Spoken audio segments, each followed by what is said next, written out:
Welcome back my dear students and friends and participants for this course titled Multi-Criteria Decision Making under NPTEL MOOC series, and my good name is Raghunandan Sengupta from the IME department at IIT Kanpur in India. So, if you remember, this is the lecture 27th, which is the second lecture in this week, the week which has started for the lecture series. And this total set of lectures for this course is 16 number, and each week there are 5 lectures, each being for half an hour.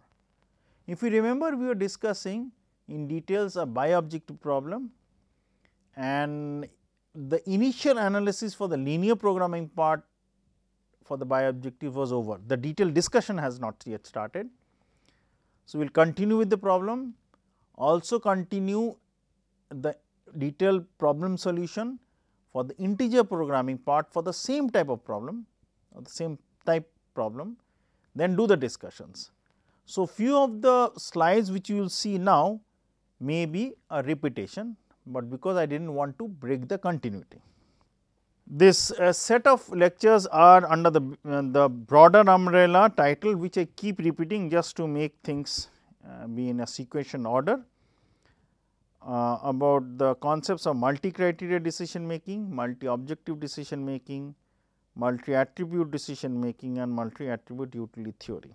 The coverage would be for the upcoming lecture and set of lectures would be concept of Pareto optimality, effective versus inefficient solution, Karush-Kuntakar conditions, scales of measurements and goal programming. The problem was this. That is why I said few slides would be repeated. Maximization of F1, maximization for F2, constraints are same. I am not highlighting time and again, but if the students pay attention, the objective is both are maximization. The first step which we were discussing in details in the last class. When we solve the two separate linear programming continuous variables, the decision variables were as given: x1 star 5.2, x2 star decision variable was 4.2, objective function value f1 optimal was 52.2. For the second objective function,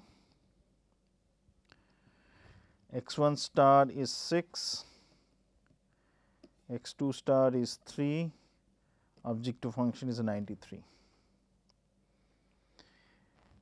When we solve the problem, this why I am repeating is because they would be utilized.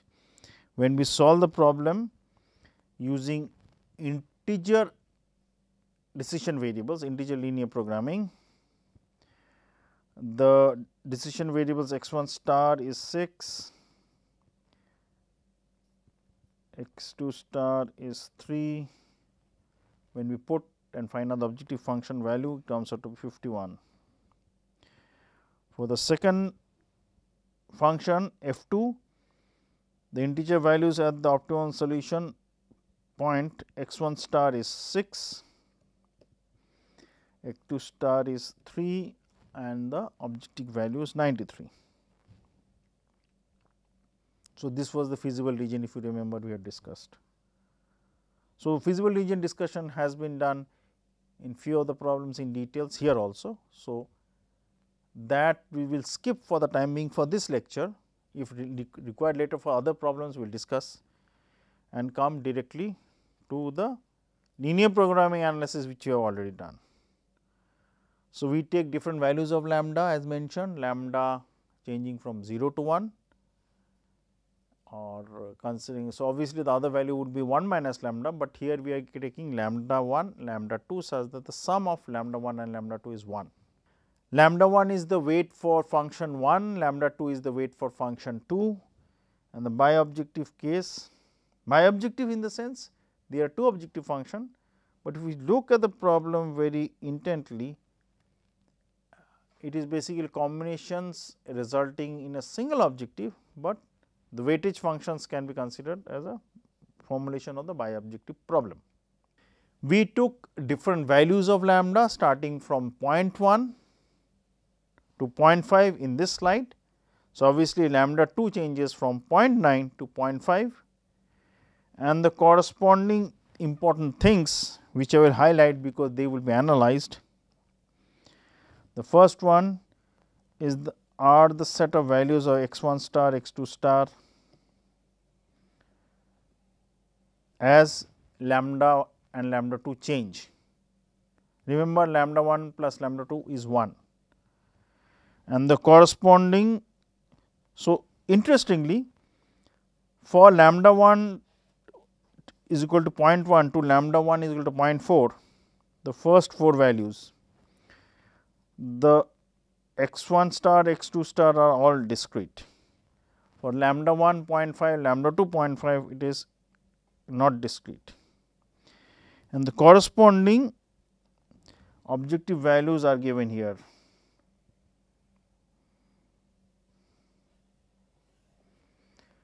.88 when lambda 1 is 0.1, then as lambda 1 changes, the objective function value comes out to be 84.6, 80.4, 76.2, 72. Finally, continuing, lambda 1 changing from 0.6 to 0.9, lambda 2 changing from 0.4 to 0.1, and the corresponding decision values are here.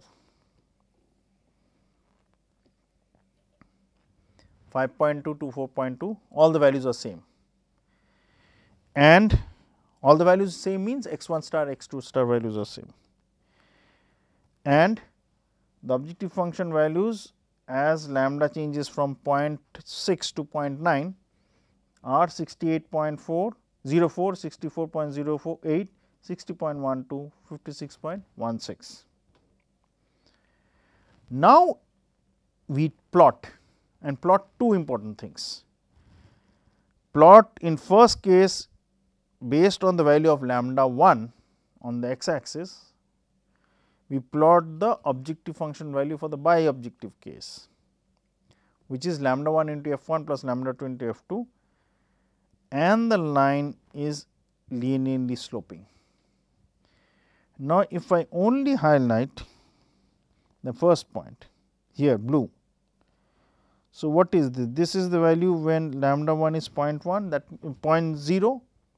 0.0 means we are putting all the weightages in the second function, and this value, if you see clearly, would be equal to the case when we have 93 here, continuous variable 93 value. Other case f 1 continuous case, it is 52.2, 93 52.2. Let us come back. So, this is 93 for lambda 1 is 0, and this value is 52.2 for the case of lambda 1 is equal to 1, and these corresponding values are for different lambda values the objective function. I am just drawing them in order to illustrate. So, for 0.1, 0.2, 0.3, 0.4, 0.5, 0.6, 0.7, 0.8, 0.9, 1, all values are lambda changing. In steps, you mark all the values of the bi-objective case. And the question would be, you could have also drawn for the lambda 2 case where rather than have lambda 1 in the x axis. So, this is removed. What if we have lambda 2? You could have also done it. In that case, the extreme left point, which is 93 for lambda 1 is equal to 0, in that case it would be lambda 2 is equal to 1. So, we are moving in the reverse direction. Lambda 2 would be on the leftmost, lambda 2 is equal to 1 on the leftmost point, and lambda 2 is 0 being on the rightmost point. So, you would have basically the curve accordingly. Now, more interesting is this case. If you see the graph, we are plotting the values of x 1 and x 2 with respect to lambda 1 change. So, we plot lambda 1 along the x axis and along the y axis we plot both x 1 and x 2 separately. So, these are the decision variables. Now, for the case when lambda 1 is 0.1, the optimum values for the decision variables are x 1 is 6, which is here, x 2 is 3, which is here. Now, as lambda 1 changes from 0, then to 0.1, then 0.2 to 0.3 till 0.4, you see for the for the linear programming part, again I am repeating, for lambda 1 is 0.0 to 0.4, they are 6 and 3. What are 6 and 3? The values of x 1 star and x 2 star. So, let us double verify. So, see here, the values for lambda 1 to lambda 1 is equal to 0.1 to lambda 1 is equal to 0.4. The values are, which I am circling, are all discrete 6, 3. That is the solution. It has nothing to do with whether we are solving the integer program. It is just the answers coincidentally are discrete. And obviously, there is a value which I have left out is lambda 1 is equal to 0.0, lambda 2 is equal to 1.0. There also the decision variables are 6 and 3, and the objective function was 93, if you remember. Why 93? Because the function value is only for f 2, because f 1 is not there, because lambda 1 is 0. Now, after 0.4, lambda 1 0.4, starting from lambda is equal to 0.5 till lambda 1 is equal to 1, we see the values are now, I will use the is 5.2 and 4.2 throughout. So, does it match our analysis? So, see here, for the case when lambda 1 is 0.5, the decision variables are 5.2 and 4.2, and if I consider lambda 1 0.6, lambda 1 0.7, lambda 1 0.8, lambda 1 0.9, and there is lambda 1 is equal to 1, the values are all same in the sense 5.2, 4.2, and that has been illustrated. And the objective function value for lambda 1 is equal to 0.1, we already know is this 52.2. So, if we plotted it, so this is basically the x 1 and x 2 values with respect to lambda 1. The answer, the question can be that can we plot it with respect to lambda 2? Yes, we can plot it. So, lambda 2 is basically 1 minus lambda 1, and we can plot it accordingly. Now, the analysis is for the case when we have the bi-objective case integer programming. Again the same setup, same analysis, no change. So, we will have the bi-objective case as given. It is lambda 1 into f 1, lambda 2 into f 2, and the problem is as given, constraints being same, only integer part to be solved. So, when you solve it, and before that, for each step we keep changing the values of lambda 1, again same thing, steps of 0.1, 0, 0.1, 0.2, 0.3, 0.4, 0.5, 0.6, 0.7, 0.8, 0.9 and 1.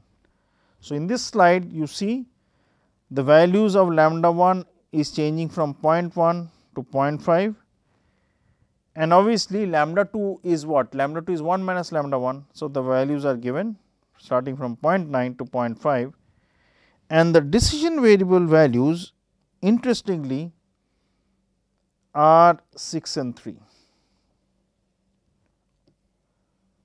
Always for the continuous case linear programming, it did change. For For lambda 1 is equal to 0.5, it changed from the discrete values of 6.3 to 5.2, 4.2 correspondingly for x1 star and x2 star.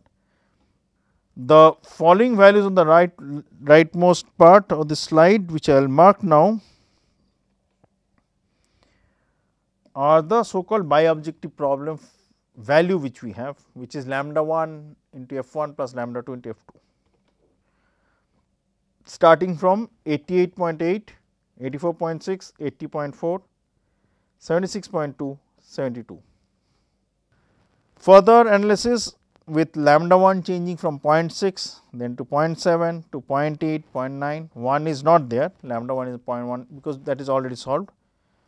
Corresponding values of x2 change from 0.4 to 0.1, and the corresponding values of x1 star and x2 star are 6 and 3 because they are discrete, and the corresponding objective function by objective case, they are 67.8, 63.6, 59.4, 55.2. And for lambda 1 here, if you see in this slide, lambda 1 is 1, which is, that means we are putting all the weightages for the first function. For the integer problem, the answer was 51. So, for lambda 1, 1, and the weightages for the other one being 0, lambda 2 is 0, the objective function value optimum is 51. So, again what we do, we plot in the integer case, we plot lambda 1 along the x axis and the functional value along the y axis, and again it is a straight line as it should be, which for lambda 1 is 0, the value is 93, which I am circling, and each value for different lambdas can be found out given the graph.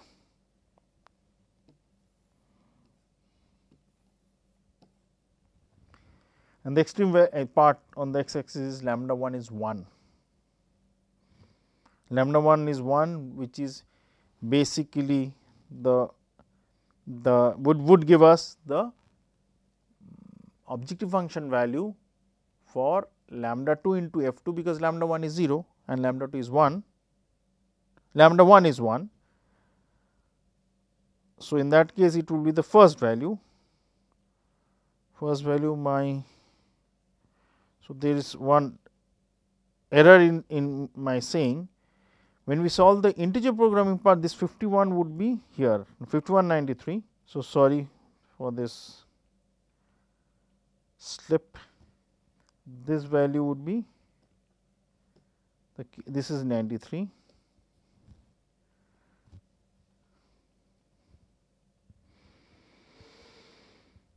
And this is 51. And all these values are integers. Why integers? Because the decision variables are integers and the factors which multiply each decision variables are also discrete numbers.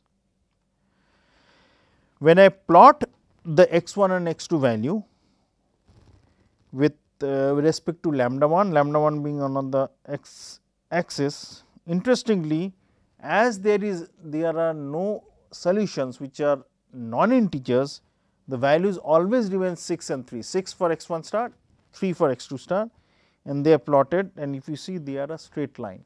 For the other case they did dip, which was 5.2 and 4.2 here. So, interestingly, these graphs based on which we are trying to plot the functional values by objective case for the linear programming and the integer programming look different. Now, this idea, why did I illustrate? Because, and also for the functional form or the bi-objective case, is that in the multidimensional case, when there are many variables and quite complicated objective function, you can have very interesting results corresponding to the fact that linear programming is true or else non-linear this integer programming is true. Now, we will discuss some ideas for effective versus inefficient solutions. The definition of efficient, which is dominant solutions, can be nicely illustrated with the following example. It is as follows: if x1 and x2 are two decision variables in X, we say that x1 dominates x2 if and only if that for any of these objective function, the functional form when we put x1, it is greater than equal to the functional value or the same functional value when you put x2, greater than equal to, not less. So, functional value when we put x1 is always either equal to or more than that for the functional value when x1 is replaced by x2. And for at least one, the greater than sign will hold. So, not for everything it is not greater than equal to. It can be in the case that all of the values of x1 and x2 are equal except one in the sense when the value of that function based on the fact when you have put x1 would be greater than. This is the case when I am talking about the dominance part. Now, but the fact of the dominance part is, let us not confuse the concept of dominance with respect to maximization. When you are minimizing a problem, the lower the point value of the objective function, better. So, it does not mean dominance from the perspective of the highest value. So, this as I am again highlighting, for at least one it would be true. Now, considering the concept of Lagrangian multipliers are known to all, because which I said would be a prerequisite concepts in this course, and I would request the participants to please brush up the concepts of Lagrangian. The Lagrangian multipliers help one to solve the equality constraint problems. In case the constraints are inequality type, then one can use the concept of KKT conditions or Karush-Kuntakar conditions in this case also. So, here I will basically discuss about the theoretical fact of KKT conditions, and as we proceed we later on definitely discuss about the concept of with a simple problem. So, let us consider the problem formulation where you want to optimize. Now, the word optimization has been used depending on whether it is a maximization case or the minimization case. Let us consider the problem of the formulation of a multi-objective decision problem where there are m number of objective functions to be optimized. Some can be maximization, some can be minimization, that is a different question, but you want to optimize, find the best solution such that there are k number of constraints of the less than type and n number of constraints of the equality type. Now, the question may be asked that why have not we included greater than sign? Greater than sign can also be converted into less than sign depending on the reversal of putting on negative value. So, if we have this m number of objectives to be optimized, k number of less than type and n number of greater than type. Another important thing is that here in case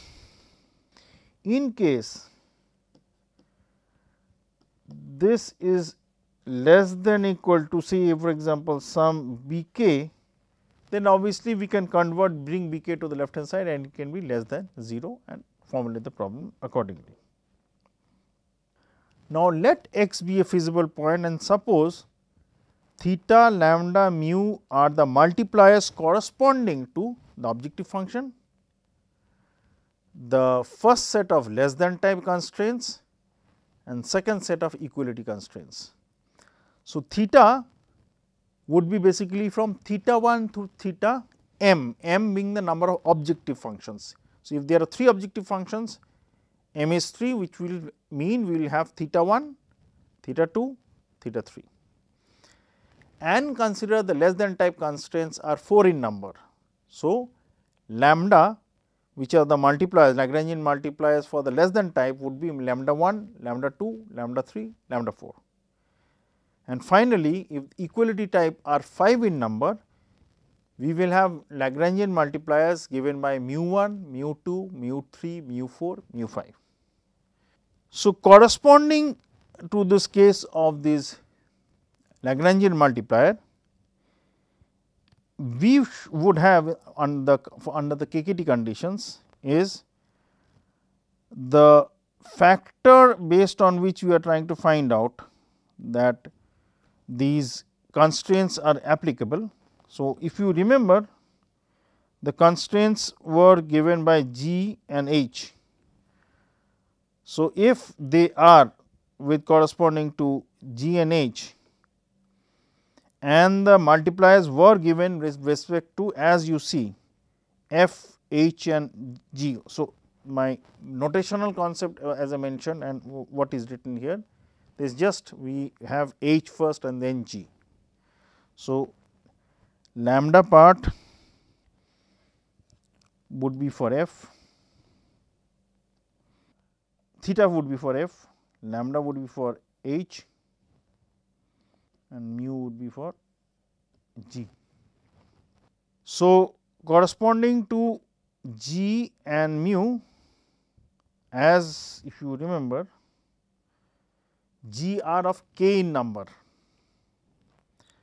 So, mu k suffix k into G k would be 0 for all this k number of constraints, and the first differential or the first derivative of f i's I is equal to 1 to m, then h for all these n's and g for all these k's, when they are multiplied with the corresponding